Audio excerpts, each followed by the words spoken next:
People here so Member Edward Shevardnadze. from Ukraine ევროკავშირის წევრი.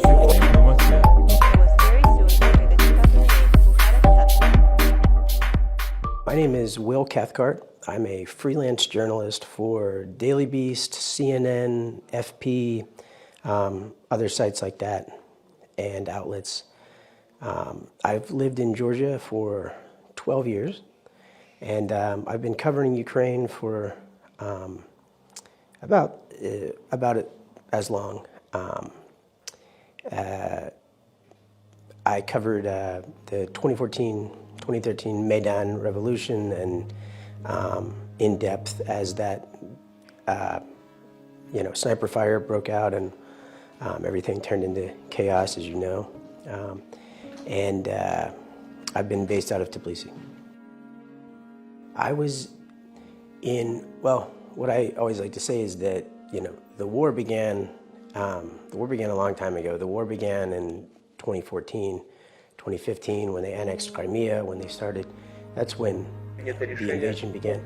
This specific war, I was in Mariupol when Russia, let's say, sent in tanks and began what is this version of the war. I had flown into Odessa. I had spent several days in Odessa. Then my photographer and I took a train directly across to Mariupol. We were in Mariupol 2 nights. We had embedded with a volunteer unit of sort of special forces guys. And we had finished that in bed, and the commander dropped us off at the hotel pretty late. As I was falling asleep, I get a phone call, and basically the war had begun. I think, it was a surprise for everyone. We all knew it shouldn't have been a surprise because, the U.S. had been announcing these, imminent invasions, etc. But a war of this magnitude, a full-blown war, didn't really seem possible. It still doesn't. This isn't supposed to happen. And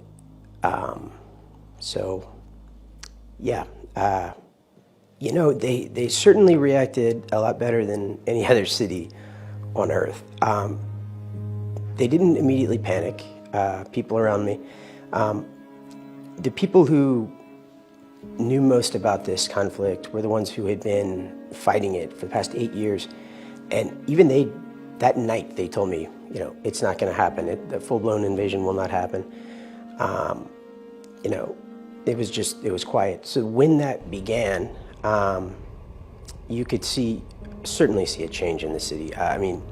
People, I don't know if panic is the right word, because again, people have been sort of dulled to this. That's Russia's tactic, is keeping an open conflict in that area for 8 years. It has a psychological effect on people, and but by the time we got out of Mariupol and we had to get out of there fast, people were just swarming on ATMs, pharmacies, everything. So there was genuine concern, and they should have been concerned. If you look at Mariupol now, people can't get medicine. They're out of petroleum for backup generators. They're out of everything. So, the people who were running to the pharmacy then, they should have been, unfortunately. Yeah, it was terrifying, honestly. So there were 2 things we were worried about. One is, had we been caught, essentially, or detained by Russian forces, they wouldn't have treated us like journalists. We knew that, and as you've seen, they haven't. They're killing journalists now. So they would have seen the footage we had, seen what we had, and, called us spies or God knows what. Because of that, they would have also felt that, we were, they would have seen a connection between us and them. We had just met these guys, but we had spent a lot of time with them, and we had this stuff. And also, we felt like had they gotten that information too, it would put those guys in jeopardy and the people who had connected us and those networks as well. So we felt very strongly that we needed to get west as quickly as possible, and that's what brought us straight into the Kherson offensive, which began as we arrived, and that was terrifying. We were driving back and forth at high speeds as mortars were landing, and as that offensive began, all around us, we had pulled up alongside a large line of Ukrainian armor, and troops were jumping out and fighting, and we were essentially driving back and forth up the road. Basically, attacks were coming from one direction, so we had to turn around, and then as we went a car just came up so fast, flashing its lights, like telling us to stop, not to go in that direction. So eventually we had to pull over. The driver pulled out again, I don't know why, and eventually we just got him to leave the car. My photographer and I ran and jumped into an old truck in the bed and just laid down for a minute and basically recorded videos saying goodbye to our families, saying what had happened. And then there was a concrete structure in the distance. We jumped out of that truck and just ran and hid under that house like dogs. And I think 2 farmers and a truck driver followed us in there, and so we watched a lot of the battle that way.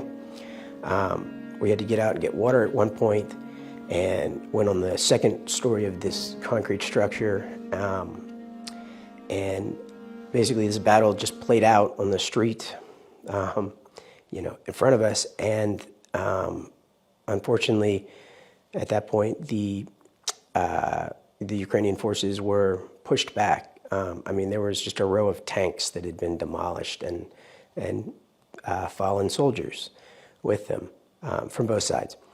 And then that evening, we saw the Russian tanks move through, and we knew that we were in Russian-held territory at that point. And that was pretty terrifying. And then they started bombing from aircrafts to push back the Ukrainian offensive that was on the other side of the bridge at that point. And we didn't realize how crucial this bridge would become for us, because that was our way out, was to cross over that bridge. All through the night, they were fighting for that bridge. The Ukrainian forces had taken back one side of it, but the Russian forces on our side still had it for well into the night.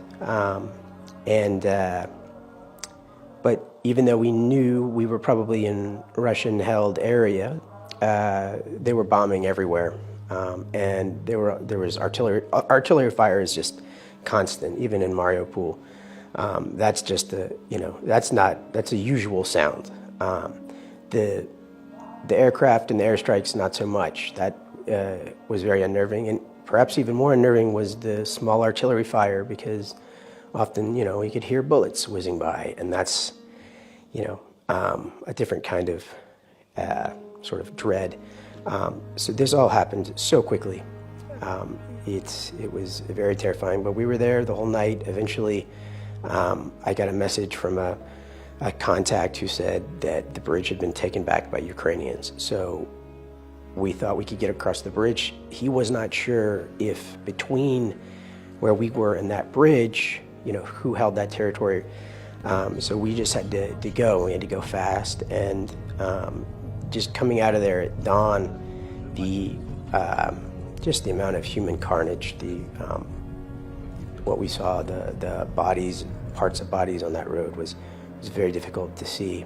And the bridge was taken by Ukrainians, so we were able to go over it, but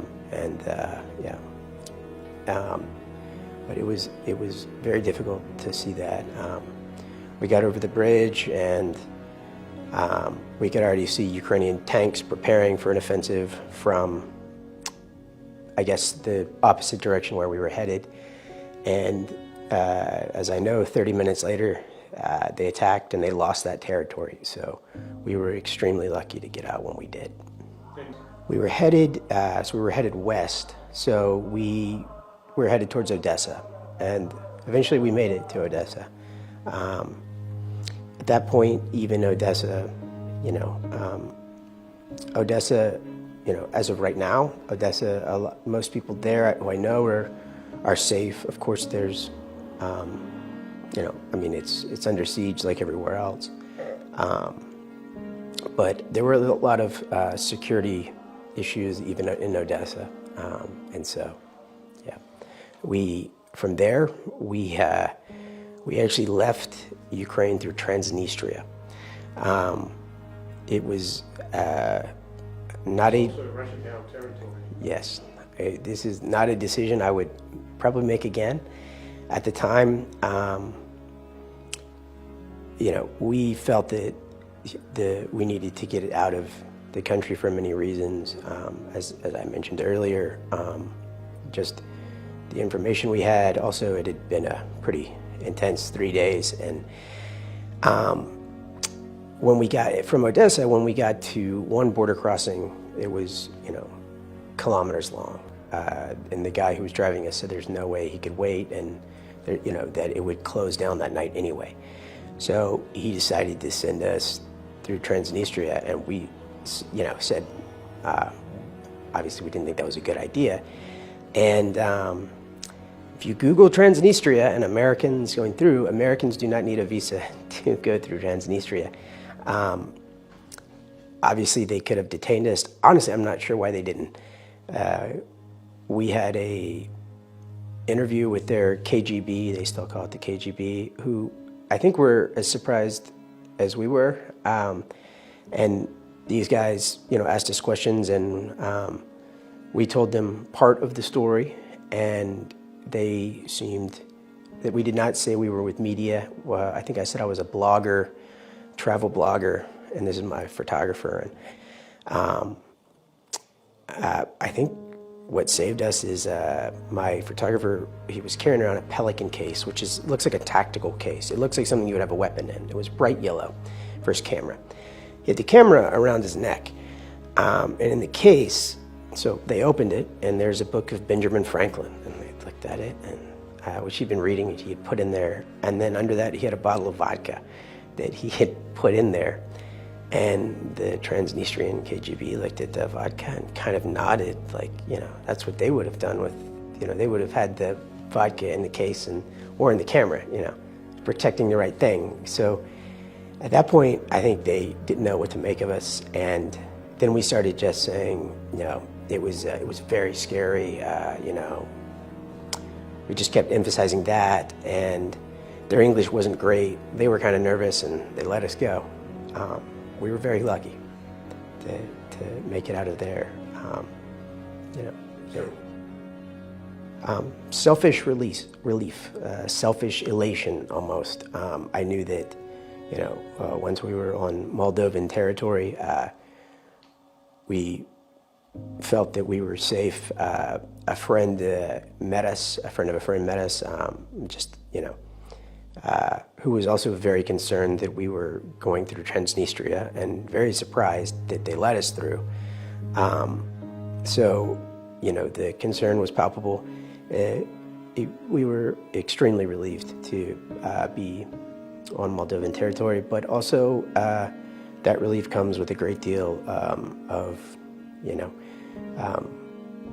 I guess it feels very selfish.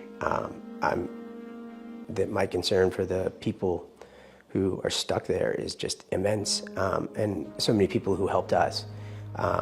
They're not as lucky as we are, and they haven't been. And there's some long nights ahead for some very good people and some very courageous people.